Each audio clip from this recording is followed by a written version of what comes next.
حقیقت سلطان صلاح الدین ایوبی قسط نمبر 3 میں آپ تمام دوستوں کو خوش آمدید کہتا ہوں۔ اعظم کا سوال سن کر سب نے سر جھکا لیا۔ حاضرین میں انطاکیہ کا سب سے بڑا پادری شاہرام بھی شامل تھا۔ اس کی گردن بھی جھکی ہوئی تھی اور وہ بھی ہرقل اعظم سے نظریں چرا رہا تھا۔ قیصر روم نے پادری شاہرام کی اس کیفیت کا اندازہ کر لیا اور پھر بلند آواز میں اسے مخاطب کرتے ہوئے بولا، عیسائیوں کے عظیم مذہبی پیشوا، آپ خاموش کیوں ہیں؟ دمشق، اردن اور حمص کے محاذوں پر صلیب ہماری مدد کو کیوں نہیں آئی؟ اس نے اپنے نام لیواؤں کو بے یار و مددگار کیوں چھوڑ دیا؟ پادری شاہرام نے اپنے شہنشاہ کی طرف دیکھا اور بجھے ہوئے لہجے میں بولا، ہرقل اعظم، کبھی کبھی سچے اور ایماندار لوگوں کو بھی شکست ہو جاتی ہے۔ خداوند خدا اپنے کاموں کو خود ہی جانتا ہے۔ محترم پیشوا، آپ کے اس جواب سے نہ میرا دل مطمئن ہوا اور نہ دماغ۔ کہیں کوئی نہ کوئی خرابی ضرور موجود ہے جس پر مصلحت اور خاموشی کا پردہ ڈالا جا رہا ہے۔ قیصر روم کی بات سن کر حاضرین کی گردنوں کا ہم کچھ اور نمایاں ہو گیا۔ کچھ دیر تک دربار کی فضا پر گہرا سناٹا طاری رہا۔ پھر ایک شخص اپنی نشست پر کھڑا ہوا۔ یہ انطاکیہ کا ایک معزز اور نیک نام عیسائی ایمن تھا۔ اس نے باوقار لہجے میں قیصر روم کو مخاطب کرتے ہوئے کہا، آپ نے سچ فرمایا ہے کہ ہم میں کہیں نہ کہیں کوئی خرابی موجود ہے جس کی وجہ سے یہ ذلت اور شکست ہمارا مقدر بنی ہے۔ آج میں اس خرابی کو اس مجلس خاص میں سننا پسند کروں گا۔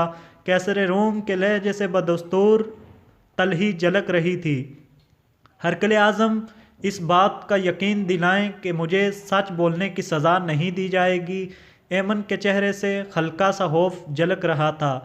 آج تمہاری زبان پر کوئی پابندی نہیں، قیصر روم نے پرجلال لہجے میں کہا، جو کچھ تمہیں کہنا ہے بے خوف ہو کر کہہ ڈالو، تمہارے لیے امان ہے، سلامتی ہے۔ قیصر روم کی طرف سے اجازت ملتے ہی ایمن نے انتہائی پرسوز لہجے میں کہنا شروع کیا، ہرقل اعظم کو معلوم ہونا چاہیے کہ دمشق، اردن اور حمص سے آنے والے عیسائیوں کی جماعت کا ہر فرد جھوٹا ہے۔ یہ کہہ کر ایمن چند لمحوں کے لیے خاموش ہو گیا اور حاضرین مجلس کی دلی کیفیات کا جائزہ لینے لگا۔ اس خفیہ اجلاس میں موجود ہر فرد کے چہرے پر ایمن کے لیے نفرت کا رنگ جھلک رہا تھا، مگر قیصر روم کے چہرے پر غیر معمولی سنجیدگی طاری تھی۔ اس نے بڑے تحمل کے ساتھ اپنا دایاں ہاتھ بلند کرتے ہوئے کہا، ایمن، تم اپنا بیان جاری رکھو۔ دمشق اور اردن میں میرے بھی کچھ قریبی عزیز اور دوست رہتے ہیں، ان میں خوبصورت جوان عورتیں اور دوشیزائیں شامل ہیں۔ 2 ہفتے پہلے میرا ایک قریبی دوست انطاکیہ سے آیا اور اس نے مقدس باپ اور مقدس بیٹے کی قسمیں کھا کھا کر کہا کہ وہاں عیسائیوں کے مال و جان مکمل طور پر محفوظ ہیں۔ ایک بار پھر حاضرین مجلس کے چہروں کے رنگ بگڑ گئے۔ وہ ایمن کی زبان سے مسلمانوں کی وحشت و درندگی کے فرضی افسانے سننا چاہتے تھے، مگر جب ایمن نے اپنے ایک دوست کے حوالے سے مقدس باپ اور بیٹے کو درمیان میں لا کر مسلمانوں کی بے مثال رواداری اور کریمانہ عمل کا ذکر کیا تو ان کے سینوں میں نفرت و عصبیت کی آگ کے شعلے بھڑکنے لگے۔ اس کے برعکس قیصر روم کے چہرے پر حیرت و سکوت کا رنگ نمایاں تھا۔ ایمن نے مختصر سے سکوت کے بعد دوبارہ سلسلہ کلام جوڑتے ہوئے کہا، ہرقل اعظم، میں نہایت قرب و اذیت اور ندامت کے ساتھ اس حقیقت کا انکشاف کر رہا ہوں کہ ہم میں سے اکثر لوگ شراب پیتے ہیں، دن رات بدکاریوں میں مبتلا رہتے ہیں، وعدہ کر کے بڑی بے حیائی سے اسے توڑ دیتے ہیں، ضعیفوں کو ستاتے ہیں اور کمزوروں پر ظلم ڈھاتے ہیں۔ اس کے برعکس مسلمانوں کا یہ حال ہے کہ جب کسی سے عہد کر لیتے ہیں تو اسے نبھانے کے لیے اپنی جان تک دے دیتے ہیں۔ ان کا اخلاق ہم سے کہیں زیادہ بلند اور ان کا سلوک ہم سے کہیں زیادہ بہتر ہے۔ وہ رات کو عبادت کرتے ہیں اور دن میں روزہ رکھتے ہیں۔ وہ کسی پر ظلم نہیں ڈھاتے بلکہ اپنے بدترین دشمنوں کو بھی معاف کر دیتے ہیں۔ ان کے یہاں رنگ و نسل اور قبیلہ و خاندان کی کوئی تفریق نہیں، وہ سب آپس میں برابر ہیں۔ اس لیے مسلمانوں کے ہر کام میں جوش اور استقلال ہوتا ہے۔ اگر ہم نے دمشق، اردن اور حمص کی شکست سے سبق حاصل کر کے اپنے کردار نہیں بدلے تو ایمن نے جان بوجھ کر اپنی بات ادھوری چھوڑ دی تھی۔ مگر قیصر کے ساتھ تمام حاضرین مجلس بھی سمجھ گئے تھے کہ وہ کیا کہنا چاہتا ہے۔ پھر وہی ہوا جس کی طرف ایمن نے اشارہ کیا تھا۔ رومی عیسائیوں نے اپنی عادتیں نہیں بدلیں، یہاں تک کہ اللہ تعالیٰ نے ان کی حکومت بدل ڈالی۔ مسلمانوں کی مسلسل فتوحات کی خبریں سن کر قیصر روم گھبرا گیا اور پھر اس نے بڑی عجلت کے ساتھ شام چھوڑ کر قسطنطنیہ جانے کا فیصلہ کر لیا۔ جب انطاکیہ اور گرد و نواح کے عیسائیوں کو بادشاہ کے ارادے کی اطلاع ملی تو وہ قطار در قطار محل کے صدر دروازے پر جمع ہو کر گریہ وزاری کرنے لگے۔ یہ منظر دیکھ کر قیصر روم کی مذہبی غیرت نے جوش مارا اور پھر اس نے مسلمانوں سے مقابلے کا اعلان کر دیا۔ فوراً ہی برق رفتار قاصد ان علاقوں کی طرف روانہ ہو گئے جو قیصر روم کے زیر نگی تھے۔ ہرقل اعظم نے تمام عیسائی حاکموں کے نام ایک ہی فرمان جاری کیا تھا۔ شریعت کو مسلمانوں سے شدید خطرہ لاحق ہے، صلیب تمہیں پکار رہی ہے۔ قیصر کے اس فرمان نے عیسائیوں کے مذہبی جذبات میں آگ لگا دی اور وہ طوفان و برق و باد کی طرح انطاکیہ کی طرف چل پڑے۔ رومیوں کی پرجوش جنگی تیاریاں دیکھ کر لشکر اسلام کے سالار حضرت ابو عبیدہ رضی اللہ تعالیٰ عنہ نے اپنے تمام فوجی افسروں کو طلب کر کے ان سے مشورہ کیا کہ اس صورتحال میں کیا حکمت عملی اختیار کی جائے۔ ہر فوجی افسر نے اپنے ذہن کی رسائی کے مطابق رائے دی۔ بالآخر طویل بحث و تمہیز کے بعد امور جنگ کے سارے ماہرین اس بات پر متفق ہو گئے کہ مختلف محاذوں پر تعینات مسلمان سپاہیوں کو ایک مقام پر جمع کر لیا جائے۔ نتیجتاً تمام مجاہدین اسلام دمشق میں یکجا ہوئے۔ اس کے بعد حضرت ابو عبیدہ نے مقبوضہ علاقوں کے عیسائی مردوں کو ایک طویل و عریض میدان میں جمع کر کے ان سے مختصر خطاب کیا۔ ہمیں افسوس ہے کہ ہم اپنی بے پناہ مصروفیات کے باعث تم لوگوں کی حفاظت کی ذمہ داری نہیں لے سکتے، اس لیے جزیے کی ساری رقم واپس کی جاتی ہے۔ حضرت ابو عبیدہ کی تقریر سن کر تمام عیسائی رونے لگے۔ پھر جب لشکر اسلام دمشق چھوڑ کر اردن کی طرف جانے لگا تو سارے عیسائی اشک بار آنکھوں سے یہ دعا کر رہے تھے، خداوند خدا تمہیں حفاظت کے ساتھ واپس لائے کہ تم اس زمین پر بسنے والوں کے لیے امن و سلامتی کا صاحبان ہو۔ حضرت ابو عبیدہ نے اردن پہنچ کر رومیوں کا مقابلہ کرنے کے لیے یرموک کا میدان منتخب کیا۔ یرموک کے قریب ہی ایک مقام دیر الحیل ہے، یہاں رومی فوجی جمع ہو رہے تھے۔ ان کی تعداد 2 لاکھ سے زیادہ تھی۔ اس کے برعکس مسلمان سپاہیوں کی تعداد 20 اور 30 ہزار کے درمیان تھی۔ پہلے معرکہ رجب 15 ہجری میں ہوا جس میں مسلمانوں کا پلہ بھاری رہا۔ رومیوں نے کچھ دنوں کے لیے جنگ روک دی اور مصالحت کی تجویز دی۔ حضرت ابو عبیدہ نے سیف اللہ حضرت خالد بن ولید رضی اللہ عنہ کو سفیر بنا کر قیصر روم کے دربار میں بھیجا، مگر یہ سفارت ناکام رہی۔ رومی دوبارہ میدان جنگ میں نمودار ہوئے۔ اب کی بار ان کا جوش و خروش وحشت کی حدوں کو چھو رہا تھا۔ عیسائیوں کے وہ مقدس راہب جنہوں نے برسوں سے آسمان نہیں دیکھا تھا، وہ اپنی اپنی عبادت گاہوں سے نکل کر عام سپاہیوں میں شامل ہو گئے تھے۔ کچھ پادریوں پر جنونی کیفیت طاری تھی، وہ ہاتھوں میں صلیبیں اٹھائے عیسائی لشکر کے آگے آگے چل رہے تھے اور چیخ چیخ کر اپنے ہم قوموں کی ہمت بندھا رہے تھے، آگے بڑھو اور صفائے ہستی سے مسلمانوں کا نام و نشان تک مٹا ڈالو۔ آج دنیا کی کوئی طاقت تمہارے مقابل نہیں ٹھہر سکتی، اس لیے کہ تمہیں حضرت یسوع مسیح کی تائید حاصل ہے۔ 3000 رومی سپاہیوں نے اپنے پیروں میں بیڑیاں پہن رکھی تھی تاکہ میدان جنگ سے فرار ہونے کا خیال بھی ان کے دل میں نہ آئے۔ رومیوں کے یہ تیور اور انداز دیکھ کر حضرت خالد بن ولید نے نئے سرے سے اسلامی فوج کو ترتیب دیا اور مجاہدین کو 36 حصوں میں تقسیم کر دی۔ خون ریز جنگ ہوئی کہ یرموک کا میدان انسانی لاشوں سے پٹ گیا۔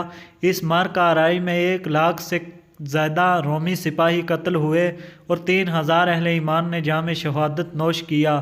جب قیصر روم کو اس عبرتناک شکست کی خبر ملی تو شدت غم سے اس کا چہرہ سفید ہو گیا۔ پھر وہ انتہائی حسرت و ویاس کے عالم میں سینہ کوبی کرتا ہوا شام سے قسطنطنیہ چلا گیا۔ حضرت ابو عبیدہ کا بھیجا ہوا قاصد فتح عظیم کا مژدہ لے کر برق رفتاری کے ساتھ مدینہ منورہ کی طرف بڑھ رہا تھا۔ امیر المومنین حضرت عمر فاروق جنگ قادسیہ کی طرح جنگ یرموک کا نتیجہ جاننے کے لیے کئی راتوں سے جاگ رہے تھے۔ پھر جب قاصد نے لشکر اسلام کی سربلندی اور سرخروئی کی خبر دی تو حضرت عمر فاروق مضطرب ہو کر مسند خلافت سے اتر کر سجدے میں چلے گئے۔ معبود حقیقی کا شکر ادا کرنے کے بعد جب حضرت عمر کھڑے ہوئے تو آپ کی آنکھوں سے آنسو روا تھے اور زبان مبارک پر یہ مقدس کلمات جاری تھے: سبحان اللہ والحمد للہ ولا الہ الا اللہ واللہ اکبر۔ ایران کے بعد دوسری عظیم طاقت روم کا غرور بھی حق میں مل گیا تھا۔ حضرت عمر نے فلسطین کی جنگی مہم حضرت عمرو بن العاص کے سپرد کی تھی، مگر درمیان میں جنگ یرموک چھڑ جانے سے وہ مہم ادھوری رہ گئی تھی۔ قیصر روم کے اقتدار کا خاتمہ ہوتے ہی حضرت عمرو بن العاص نے آگے بڑھ کر بیت المقدس کا محاصرہ کر لیا۔ عیسائی قلعہ بند ہو کر مقابلہ کرتے رہے۔ اس دوران میں حضرت ابو عبیدہ بھی اپنے لشکر کے ساتھ بیت المقدس میں پہنچ گئے۔ عیسائیوں نے کچھ دن تک مدافعت کی، مگر ان کی عسکری قوت بکھر چکی تھی، اس لیے مسلمانوں سے صلح پر آمادہ ہو گئے، مگر اس کے ساتھ ہی یہ شرط بھی رکھ دی کہ خود امیر المومنین حضرت عمر فاروق یہاں آ کر صلح کا معاہدہ تحریر کریں۔ یہ بڑی عجیب شرط تھی، مگر حضرت ابو عبیدہ نے فوراً ہی قاصد کو ایک خط دے کر مدینہ منورہ کی طرف روانہ کیا۔ خط میں یہ عبارت درج تھی: اگر امیر المومنین بنفس نفیس یہاں تشریف لے آئیں تو بیت المقدس جنگ و جدل اور خون ریزی کے بغیر مسلمانوں کے قبضے میں آ سکتا ہے۔ حضرت عمر فاروق نے حضرت ابو عبیدہ کا خط پڑھا، حضرت عثمان غنی اور حضرت علی سے مشورہ کر کے بلا تاخیر فلسطین کے سفر پر روانہ ہو گئے۔ پھر آسمان کی آنکھ نے ایسا منظر نہ پہلے کبھی دیکھا تھا اور نہ آئندہ کبھی دیکھے گی۔ حضرت عمر فاروق اس حالت میں مدینہ منورہ سے روانہ ہوئے کہ ستوؤں کا ایک تھیلا، ایک اونٹ، ایک غلام اور ایک لکڑی کا پیالہ آپ کا سامان اس سفر تھا۔ نہ چھتر شاہی، نہ فوج کثیر، نہ طبل و علم اور نہ محافظ و نقیب، کیسر و کسریٰ کے تاج جس کے قدموں کا غبار بن چکے تھے۔ یہ اس عظیم فاتح کا سفر تھا۔ کبھی غلام اونٹ کی مہار پکڑ کر چلتا اور کبھی حضرت عمر فاروق اونٹ کی پشت پر سوار ہوتے، اور کبھی غلام اونٹ پر سوار ہوتا اور حضرت عمر فاروق رضی اللہ تعالی عنہ اونٹ کی مہار پکڑ کر آگے چلتے۔ یہ 18 ہجری رجب کا مہینہ تھا۔ جابیہ کے مقام پر اسلامی فوج کے اعلیٰ افسروں نے حضرت عمر فاروق کا استقبال کیا۔ اس وقت یہ فوجی افسر ایران کے قیمتی ریشمی کپڑوں کی قبائیں پہنے ہوئے تھے۔ انہیں دیکھ کر حضرت عمر غضبناک ہو گئے: تم لوگوں نے اتنے جلدی اسلامی سادگی کو چھوڑ کر اجمیوں کی عادتیں اختیار کر لی۔ فوجی افسروں نے ریشمی قباؤں کے دامن اٹھا کر دکھائے جن کے نیچے جنگی ہتھیار موجود تھے۔ حضرت عمر فاروق خوش ہوئے اور خاموش ہو گئے۔ بیت المقدس کے عیسائی رئیس بھی جابیہ پہنچ گئے۔ پھر اسی مقام پر وہ تاریخ ساز معاہدہ تحریر کیا گیا جس کی تفصیلات حسب ذیل ہیں۔ وہ امان ہے جو اللہ کے غلام امیر المومنین عمر نے ایلیا کے لوگوں کو دی۔ یہ امان ان کی جان، مال، گرجا، صلیب، تندرست، بیمار اور ان کے تمام مذاہب والوں کے لیے ہے۔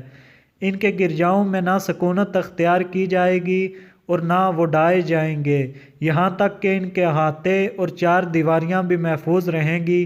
نہ ان کی صلیبوں کو نقصان پہنچایا جائے گا اور نہ ان کے مال میں کچھ کمی کی جائے گی۔